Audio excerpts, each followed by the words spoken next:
Assalamualaikum warahmatullahi wabarakatuh. Kami dari kelompok Sistem Informasi Akuntansi yang beranggotakan Kalisa Fitri Priyanka, Sabrina Khairunisa, Juwita Aulia Sari, Dedi Fudel Mukhtar Lubis, dan saya Muhammad Dafa Daeng Patonangi. Kami di sini ingin menjelaskan tentang teknik dokumentasi sistem informasi akuntansi. Pengertian teknik sistem. Teknik sistem merupakan alat yang digunakan dalam menganalisis, merancang, dan mendokumentasikan sistem dan sub-subsistem yang berkaitan. Teknik sistem juga penting bagi auditor intern dan ekstern dan para personel sistem dalam pengembangan sistem informasi. Teknik sistem juga digunakan oleh akuntan dalam melakukan pembuatan sistem, baik secara intern bagi perusahaannya ataupun secara ekstern sebagai seorang konsultan. Pengguna teknik sistem dibagi menjadi dua. Yang pertama, penggunaan teknik sistem dalam auditing dan penggunaan teknik sistem dalam pengembangan sistem. Pengguna teknik-teknik sistem dalam auditing ada tiga. Yang pertama, evaluasi struktur pengendalian, pengujian ketaatan, dan kertas kerja. Evaluasi struktur pengendalian intern berupa kebijakan dan prosedur yang dibuat sebagai jaminan bahwa tujuan perusahaan akan tercapai. Dalam mengevaluasi pengendalian intern itu, auditor harus memperhatikan arus pemrosesan dan distribusi dokumen-dokumen. Pengujian ketaatan.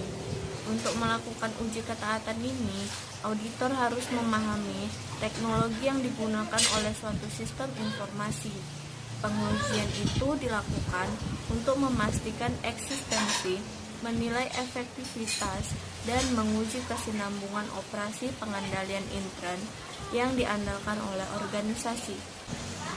Kertas kerja. Kertas kerja merupakan catatan yang dipegang oleh auditor mengenai prosedur dan pengujian yang diterapkan, informasi yang didapat, dan kesimpulan yang ditarik selama melakukan penugasan audit. Teknik sistem ini digunakan untuk mendokumentasikan dan menganalisis isi kertas kerja. Yang kedua, penggunaan teknik sistem dalam pengembangan sistem. Itu ada tiga. Yang pertama, analisis sistem, desain sistem, dan implementasi sistem. Analisis sistem melibatkan pengumpulan dan pengorganisasian fakta. Teknik sistem yang berguna untuk menganalisis informasi adalah diagram alur, data logika, dan flowchart analitis. Yang kedua, desain sistem. Desain sistem ini melibatkan penyusunan cetak biru sistem secara lengkap dan utuh. Teknik sistem ini seperti diagram input, proses output, diagram HIPPO, flowchart program, tabel keputusan, dan lain-lain. Yang ketiga, implementasi sistem. Implementasi sistem ini mencakup aktivitas aktual mempraktekkan desain sistem yang telah dibuat. Jenis-jenis teknik mendokumentasikan sistem informasi dibagi menjadi 4, antara lain diagram arus data, di mana diagram arus data ini menjelaskan arus data dalam sebuah organisasi. Teknik ini digunakan untuk mendokumentasikan sistem yang digunakan sekarang dan untuk merencanakan serta mendesain sistem yang baru. Yang kedua, bagan alir atau flowchart. Bagan alir ini merupakan gambar yang menjelaskan urutan proses dengan menggunakan berbagai program dan komputer. 3. Tabel keputusan. Tabel keputusan membantu meringkas hasil akhir dari proses pembuatan keputusan berjenjang dan kompleks. Tabel keputusan biasanya digunakan bersama-sama dengan flowchart untuk membantu mendesain dan menuliskan program komputer. Tabel keputusan ini berwujud matriks yang dibagi menjadi dua bagian. Yang pertama bagian kiri dan yang kedua bagian kanan. Bagian kiri tabel terdiri dari daftar kondisi dan daftar tindakan. Sementara bagian kanan terdiri atas kolom-kolom yang mempresentasikan aturan keputusan. 4. Bagan manajemen proyek. Penilaian terhadap keberhasilan proyek penyusunan sistem informasi didasarkan pada apakah proyek tersebut diterapkan tepat waktu dan sesuai dengan anggaran atau tidak. Alat manajemen proyek yang membantu dalam penyelesaian proyek yaitu Gantt chart dan diagram jaringan. Dalam menganalisa sebuah sistem, digunakan desain dan teknik dokumentasi sistem, serta hal lain yang terkait dengan sistem itu sendiri. Dokumentasi itu meliputi bentuk narasi atau uraian tertulis, bagan alir atau flowchart, diagram, dan materi tertulis lainnya, yang menjelaskan bagaimana sebuah sistem bekerja. Informasi ini meliputi siapa, apa, kapan, di mana, mengapa, dan bagaimana data dimasukkan, diproses, disimpan, dan menghasilkan informasi, serta bagaimana pengendalian sistem. Salah satu alat yang sering digunakan untuk mendokumentasi sistem ini adalah diagram arus data dan bagan alir. Di mana bagan alir itu terdapat 3 bagian, yaitu bagan alir dokumen, bagan alir sistem, dan bagan alir program. Diagram merupakan representasi grafis dari sistem.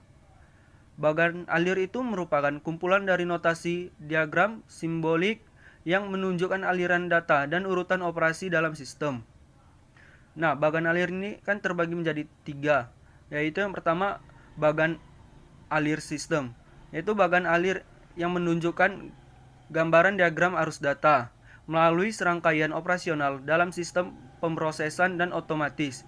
Yang kedua, bagan alir dokumen, itu diagram yang menggambarkan arus dokumen melalui berbagai departemen dan fungsi dalam sebuah organisasi. Yang terakhir itu bagan alir program, yang dimana dia itu menunjukkan proses penjelasan yang dibutuhkan oleh auditor untuk memperjelas proses yang dituangkan pada bagian akhir sistem. Di sini saya akan melanjutkan presentasi mengenai diagram arus data. Diagram arus data atau data flow diagram atau DFD adalah diagram yang digunakan untuk menggambarkan arus data SIA atau Sistem Informasi Akuntansi. Ataupun pengertian lainnya mengenai data flow diagram adalah suatu langkah atau metode untuk membuat sebuah perancangan sistem yang mana berorientasi pada alur data yang bergerak ke sebuah sistem lainnya. Untuk membuat data flow diagram atau DFD, digunakan 4 simbol dasar sebagai berikut. Yang pertama, asal data dan tujuan data. Yang kedua, arus data. Yang ketiga, proses transformasi. Yang keempat, penyimpanan data. Selanjutnya, di sini ada gambar-gambar dari simbol DFD. Saya akan menjelaskan fungsi masing-masing dari simbol DFD. Yang pertama ada asal data dan tujuan data atau terminator memiliki fungsi sebagai kesatuan di luar sistem atau external entity yang memberikan input ke sistem atau menerima output dari sistem berupa organisasi, orang, atau sistem lain. Yang kedua, transformasi atau pengelolaan data atau disebut juga proses, memiliki fungsi sebagai aktivitas yang mengelola input menjadi output. Yang ketiga, ada arus data atau data flow, memiliki fungsi sebagai aliran data pada sistem atau antara proses dan terminator, serta antara proses dan data store. Yang terakhir, penyimpanan data memiliki fungsi sebagai penyimpanan database, biasanya berupa tabel. Ingin menjelaskan tentang pengertian diagram konteks. Diagram konteks adalah sebuah bagian level dari DFD atau data flow diagram yang digunakan untuk menetapkan konteks serta batasan-batasan sistem pada sebuah permodelan. Hal ini termasuk hubungan dengan entitas di luar sistem itu sendiri, seperti sistem kelompok, organisasi, penyimpanan data eksternal lain. Diagram konteks sering disebut juga dengan level 0 dan menjadi penentu utama pada sebuah sistem yang dimodelkan dalam data flow diagram. DFD atau data flow diagram sendiri memiliki 4 konsep utama, yaitu proses yang berbentuk lingkaran, entitas eksternal yang berbentuk persegi panjang, data penyimpanan yang berbentuk 2 garis horizontal, paralel atau kadang-kadang dan elips. Yang terakhir ada arus data yang berbentuk garis melengkung atau lurus dengan panah yang menunjukkan arah aliran. Diagram konteks sistem penggajian. Yang pertama itu ada pegawai. Seorang pegawai kepada sistem akan mengirimkan data karyawan seperti data pribadi. Sehingga dari data yang dikirimkan pegawai pada sistem akan disajikan landasan bagi personalia untuk dilaporkan kepada direktur. Kemudian pegawai akan mendapatkan slip gaji dan sistem. Yang kedua itu ada bank. Selalu mendapatkan laporan gaji karyawan tiap bulannya dan laporan data karyawan. Laporan ini dikirimkan berdasarkan informasi dari personalia dan juga pegawai, sehingga direktur juga akan dapat mempertimbangkan upah gaji dari masing-masing karyawan berdasarkan jam kerja atau jam lembur. Yang ketiga itu ada manajemen. Data karyawan yang dikirimkan pegawai akan dikirim atau diterima oleh personalia berupa laporan lengkap data karyawan. Sedangkan manajemen juga akan mengirimkan rekap data dari absensi dan data lembur karyawan. Dari data rekap absensi dan laporan ini yang akan dikelola oleh sistem untuk disajikan slip gaji pegawai dan laporan gaji untuk bank.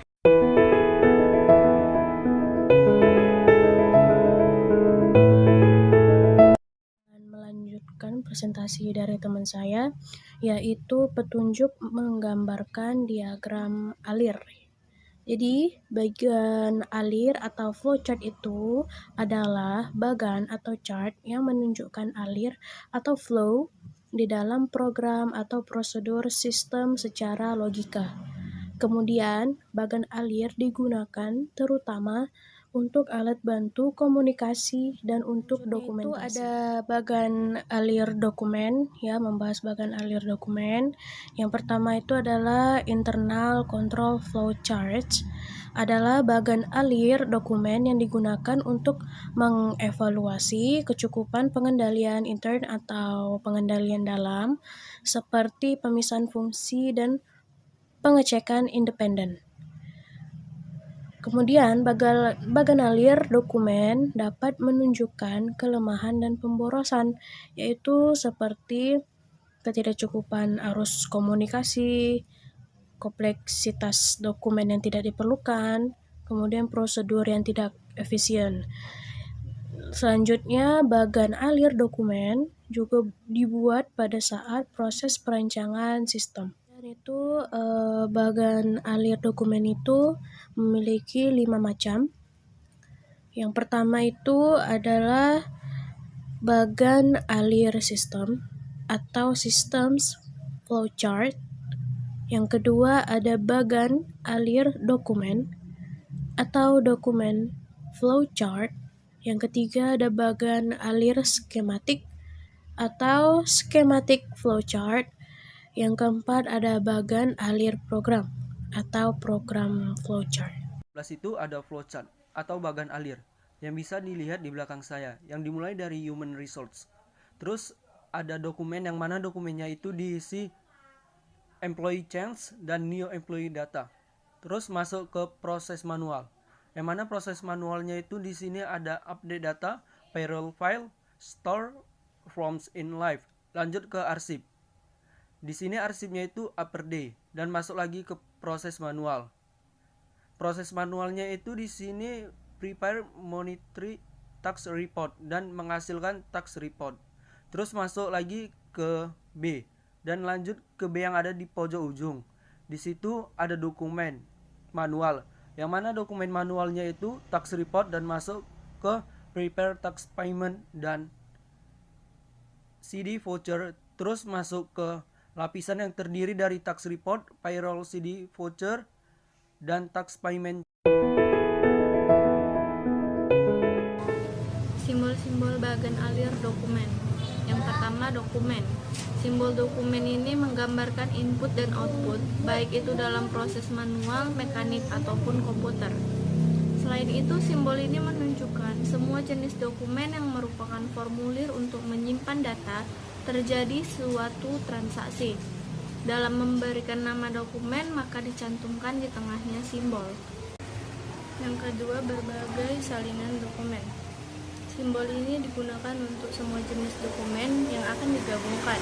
Dalam setiap simbol ini dicantumkan nama dokumen, dan dalam mencantumkan nomor lembar dokumen, posisinya di sudut kanan atas. Output elektronik. Simbol ini digunakan untuk informasi ditampilkan oleh alat output elektronik seperti terminal, monitor, atau layar. Saya akan menjelaskan simbol-simbol, yaitu yang keempat adalah entry data elektronik. Itu maksudnya alat entry data elektronik seperti komputer, tablet, atau telepon gitu. Kemudian yang simbol kelima bisa kita lihat itu ada 2 gambar ya. Itu merupakan alat input dan output elektronik. Maksudnya adalah entry data elektronik dan simbol output itu digunakan bersama untuk menunjukkan alat yang digunakan untuk keduanya. Selanjutnya ada simbol pemrosesan yang bentuknya seperti persegi panjang. Itu merupakan pemrosesan komputer. Maksudnya adalah fungsi pemrosesan yang dilakukan oleh komputer biasanya menghasilkan perubahan dalam data atau informasi.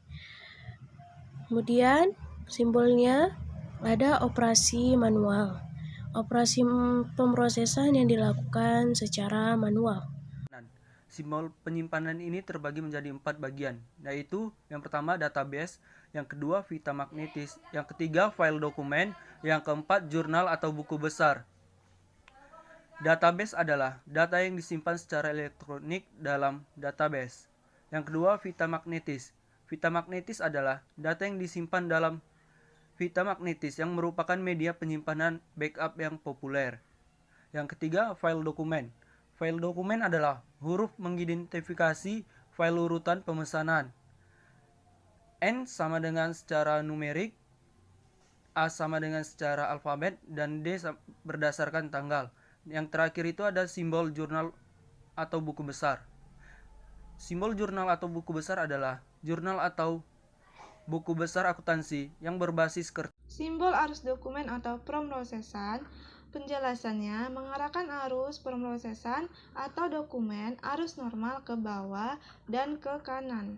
Simbol hubungan komunikasi. Penjelasannya adalah transmisi data dari suatu lokasi geografis ke lokasi lainnya via garis komunikasi. Simbol konektor dalam halaman. Penjelasannya menghubungkan arus pemrosesan pada halaman yang sama, penggunaannya menghindari garis yang melintasi halaman. Simbol konektor luar halaman. Penjelasannya entry dari atau keluar ke halaman lain.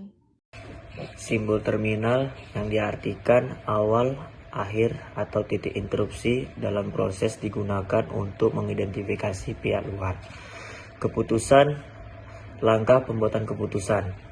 Simbol anotasi, simbol yang berisi catatan agar mudah dimengerti isi atau tujuan, algoritma atau untaian data yang akan diproses.